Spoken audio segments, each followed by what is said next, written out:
શું તમે ક્યારે ઊંધું જંગલ જોયું છે? કેવી રીતે પાણી નીચે ફક્ત લાકડીઓ પર ટકેલું છે આખું શહેર? આજે આપણે જાણીશું 10 લાખ વૃક્ષોના પાયા પર પાણીમાં પણ અડીખમ ઉભેલું 1600 વર્ષ જૂનું ઇટલીનું વેનિસ શહેર વિશે. નમસ્કાર દર્શક મિત્રો, દિલોક સત્તા શોમાં આપનું સ્વાગત છે. દર્શક મિત્રો, આજે આપણે એક એવી સફર પર નીકળવાના છે કે જ્યાં વિજ્ઞાન, ઇતિહાસ અને કુદરતનો એવો સંગમ જોવા મળી રહ્યો છે કે જેની કલ્પના કરવી પણ મુશ્કેલ થઈ ગઈ છે. આજે આપણે વાત કરી રહ્યા છીએ દુનિયાના સૌથી રોમેન્ટિક અને સુંદર શહેરોમાં જેની ગણના થાય છે કે જ્યાં જમીન નથી પરંતુ રસ્તાઓ પાણીના બનેલા છે અને જ્યાં ગાડીઓ નથી પરંતુ હોડીઓ ફરે છે. હા, તમે સાચું જ વિચારી રહ્યા છો. અહીંયા અમે વાત કરી રહ્યા છીએ ઇટલીના વિશ્વ પ્રસિદ્ધ શહેર વેનિસની. પણ આજે આપણે આ શહેરની સુંદરતાની નહીં પરંતુ તેના પાયામાં છુપાયેલા એક એવા રહસ્યની વાત કરવાના છે કે જેને સાંભળીને તમારા હોશ ઉડી જશે. જી હા, આમ તો ઇટલીના વેનિસ શહેરની જે પોતાની નહેરો, ભવ્ય સ્થાપત્ય માટે જાણીતું છે, પરંતુ શું તમે ક્યારે વિચાર્યું છે કે આ આખું શહેર જે પાણી પર તરે છે તેની હકીકતમાં શેના પર ટકેલું છે? અને જો હું તમને કહું કે આ ભવ્ય પથ્થરોના મહેલો, વિશાળ ચર્ચો હકીકતમાં લાકડાના લાખો થાંભલા ઉપર ઉભા છે તો કદાચ તમને વિશ્વાસ નહીં આવે, પરંતુ આ જ સત્ય છે. જે ભવ્ય પથ્થરોના મહેલો અને વિશાળ ચર્ચો તમે વેનિસમાં જુઓ છો તે હકીકતમાં જમીન પર નહીં પરંતુ લાકડાના લાખો થાંભલા ઉપર ઉભા છે. આ કોઈ સામાન્ય લાકડા નથી પરંતુ એક આખું ઊંધું જંગલ છે કે જેને 1600 વર્ષ પહેલા પાણીની નીચે દાટી દેવામાં આવ્યા હતા. જી હા, વેનિસ એ માત્ર એક શહેર નથી પરંતુ તે એક ઊંધું જંગલ પણ છે, કારણ કે તેના પાયામાં હજારો નહીં પરંતુ લાખો વૃક્ષોના ઊંધા દાટીને એક એવું મજબૂત માળખું તૈયાર કરવામાં આવ્યું છે કે જે છેલ્લા 1600 વર્ષથી અડીખમ છે. અને જ્યારે આપણે આધુનિક યુગમાં સિમેન્ટ અને સ્ટીલની ઇમારતોને 50 કે પછી 100 વર્ષમાં જર્જરિત થતા જોઈ રહ્યા છે, ત્યારે વેનિસનું આ લાકડું સદીઓથી પણ પાણીની અંદર કેવી રીતે સુરક્ષિત છે તે એક મોટો પ્રશ્ન છે. ત્યારે આજે આપણે આ વિડીયોના અંત સુધીમાં તમને સમજાઈ જશે કે કેવી રીતે આધુનિક એન્જિનિયરિંગ પણ જેની સામે ઝૂકી જાય તેવું કામ મધ્યકાલીન યુગના લોકોએ કરી બતાવ્યું હતું. ચાલો શરૂઆત કરીએ ઇતિહાસના એ પાનાઓથી કે જ્યારે વેનિસના અસ્તિત્વનો પાયો નખાયો હતો. તો દર્શક મિત્રો, આ અંગે કેટલાક મીડિયામાંથી એવા અહેવાલો સામે આવી રહ્યા છે કે 5મી સદીમાં જ્યારે રોમન સામ્રાજ્યનું પતન થઈ રહ્યું હતું ત્યારે ઉત્તર દિશામાંથી આવતા ક્રૂર આક્રમણખોરો અને બર્બરોથી બચવા માટે સ્થાનિક લોકો પાસે કોઈ બીજો રસ્તો જ ન હતો. જીવ બચાવવા માટે તેઓ ભાગીને સમુદ્રના કિનારે આવેલા કાદવ્યા અને રેટાર ટાપુ ઉપર પહોંચ્યા હતા. અને આ એક એવી જગ્યા હતી કે જ્યાં કોઈ મનુષ્ય રહેવાનો વિચાર પણ ન કરી શકે, કારણ કે ત્યાં માત્ર કાદવ, કિચડ અને ખારા પાણીના ખાબોચિયા હતા. પણ આ જ પ્રતિકૂળતા તેમના માટે સુરક્ષા બની ગઈ હતી, કારણ કે દુશ્મનોના ઘોડાઓ અને આ કાદવમાં ચાલી શકતા ન હતા. અને આ ટાપુઓ પર તેઓ કાયમી વસવાટ કરવા માટે તેમને મજબૂત જમીનની જરૂર હતી, પરંતુ ત્યાં તેમને માત્ર નરમ માટી અને ત્યારે જન્મી દુનિયાની સૌથી અનોખી એન્જિનિયરિંગ ટેકનિક અને તેમને નક્કી કર્યું કે તેઓ લાકડાના લાંબા થાંભલાઓને આ નરમ માટીમાં એટલા ઊંડે સુધી ખોપશે કે જ્યાં સુધી તેમને નીચે રહેલી સખત માટી અને માટીના સ્તર સુધી ન પહોંચી શકાય. અને આના માટે તેમને સ્લોવેનિયા, ક્રોએશિયા અને મોન્ટેનોગ્રેનાના જંગલોમાંથી લાખોની સંખ્યામાં વૃક્ષો કાપ્યા અને આ વૃક્ષોમાં લાર્ચ, ઓક, એલ્ડર, પાઇન, સ્પ્રૂસ અને એલમ જેવા મજબૂત લાકડાનો સમાવેશ થતો હતો.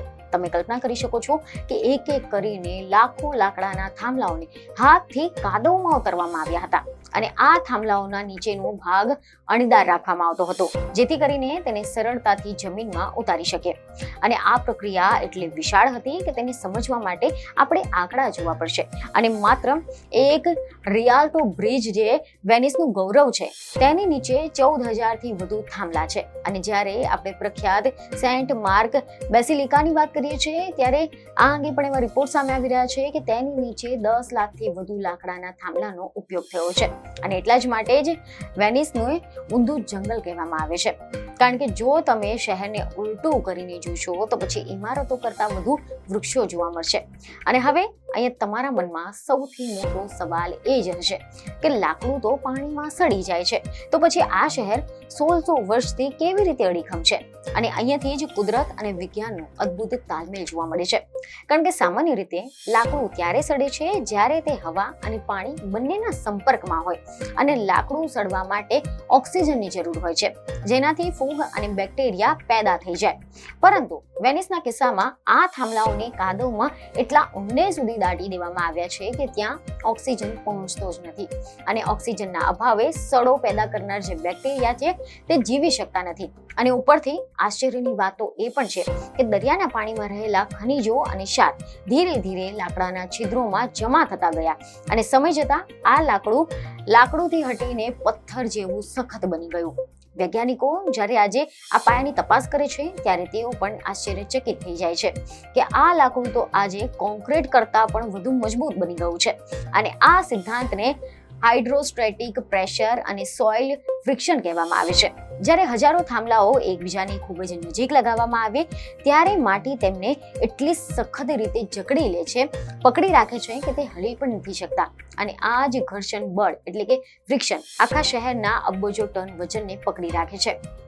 અને આ એન્જિનિયરિંગનો એવો જાદુ છે કે જે આજે પણ એન્જિનિયરોને ભણાવવામાં આવે તો પછી વેનિસના લોકો એ માત્ર બાંધકામ જ નહીં પરંતુ પર્યાવરણનું પણ એટલું જ ધ્યાન રાખતું હતું, કારણ કે તેમને ખબર હતી કે જો લાકડું ખૂટી જશે તો શહેર ડૂબી જશે. અને તેથી જ તેમને સ્લિવિકલ્ચર એટલે કે વ્યવસ્થિત વૃક્ષારોપણની પદ્ધતિ વિકસાવી હતી. અને તેઓ ચોક્કસ પ્રકારના વૃક્ષોને ઉગાડવા માટે અને તેને કાપવા માટે કડક નિયમો બનાવ્યા હતા, જેથી કરીને પેઢીઓ સુધી આ લાકડું મળતું રહે. અને આ બધું જોઈને લાગે છે કે 1600 વર્ષ પહેલાના લોકો આજના એન્જિનિયરો કરતા પણ વધુ દીર્ઘદ્રષ્ટા હતા. પરંતુ શું આજે આ બધું બરાબર છે? તો તેનો જવાબ છે ના. કારણ કે કેટલાક મીડિયામાંથી એવા અહેવાલો સામે આવી રહ્યા છે કે વેનિસ આજે એક નવા સંકટનો સામનો કરી રહ્યું છે. ગ્લોબલ વોર્મિંગ અને સમુદ્રની સપાટીના વધવાના કારણે વેનિસ હવે ધીરે ધીરે ડૂબવા લાગ્યું છે. વિજ્ઞાન અભ્યાસ મુજબ કેટલીક ઇમારતો દર વર્ષે થોડા મિલીમીટર જેટલી નીચે ધસી રહી છે. ખાસ કરીને ઘંટાઘરો જેવી ઊંચી ઇમારતો જેનું વજન એક જ જગ્યાએ કેન્દ્રિત છે તેઓ ઝડપથી વધુ નીચે બેસી રહ્યા છે. અને પછી પાદોવા યુનિવર્સિટીના રિસર્ચ મુજબ લાકડાના પાયા હજુ પણ મજબૂત છે, પરંતુ તેની આસપાસની જે માટી છે તે નરમ પડી રહી છે. અને આ સમસ્યાના ઉકેલ લાવવા માટે એટલી સરકાર હવે મોઝ પ્રોજેક્ટ જેવા અબજો ડોલરના પ્રોજેક્ટ પર કામ કરી રહી છે, જેમાં સમુદ્રના મોજાને રોકવા માટે મોટા મોટા દરવાજા બનાવવામાં આવ્યા છે. આ માત્ર વેનિસની વાત નથી, પરંતુ આમ્સ્ટરડમ જેવા જે શહેરો છે તેમાં પણ લાકડાના પાયાનો ઉપયોગ થાય છે. પરંતુ વેનિસ જેવું ભવ્ય અને વિશાળ સ્તર બીજે ક્યાંય જોવા નથી મળતું. સ્વિટ્ઝરલેન્ડની ETH યુનિવર્સિટીના પ્રોફેસર પણ માની રહ્યા છે કે આજના સ્ટીલ અને કોન્ક્રીટના પાયા કદાચ 50 થી 100 વર્ષની ગેરંટી આપે છે, પરંતુ વેનિસના પાયાઓ 16મી સદીઓ વટાવી ગઈ છે અને જે આધુનિક એન્જિનિયરિંગ માટે એક પડકાર અને શીખવા જેવી બાબત છે. આજે જ્યારે આપણે પર્યાવરણ અને ગ્લોબલ વોર્મિંગની વાતો કરીએ છીએ ત્યારે લાકડું ફરીથી બાંધકામ ક્ષેત્રે લોકપ્રિય થઈ રહ્યું છે, કારણ કે તે કાર્બન શોષે છે, ભૂકંપ પ્રતિરોધક પણ હોય છે. મહત્વની બાબત એ છે કે વેનિસની આ કહાની આપણને ઘણું બધું શીખવે છે. તે શીખવે છે કે કેવી રીતે માનવીય જીદ અને બુદ્ધિ પ્રકૃતિ સાથે મળીને અશક્યને પણ શક્ય બનાવી શકે છે. અને વેનિસ એ માત્ર પથ્થરોનું શહેર નથી, પરંતુ તે લાખો વૃક્ષોનું બલિદાન અને હજારો કારીગરોની મહેનતનું પણ પરિણામ છે કે જેણે 16મી સદીઓથી પાણી પર જંગ જીતી છે. અને આ ઊંધું જંગલ આજે પણ આપણને એ યાદ અપાવે છે કે જો પાયા મજબૂત હોય અને કુદરતના નિયમોને સમજીને કામ કરવામાં આવે તો પછી સમયની કોઈ પણ થપાટ આપણને તોડી શકતી નથી. દર્શક મિત્રો, જો તમને આ માહિતી ગમી હોય તો તમારા મિત્રોની સાથે શેર જરૂર કરજો, કારણ કે વેનિસ વિશે આપણે ઘણું બધું જાણીએ છીએ પરંતુ તેના અદ્રશ્ય પાયા વિશે બહુ ઓછા લોકો જાણતા હશે.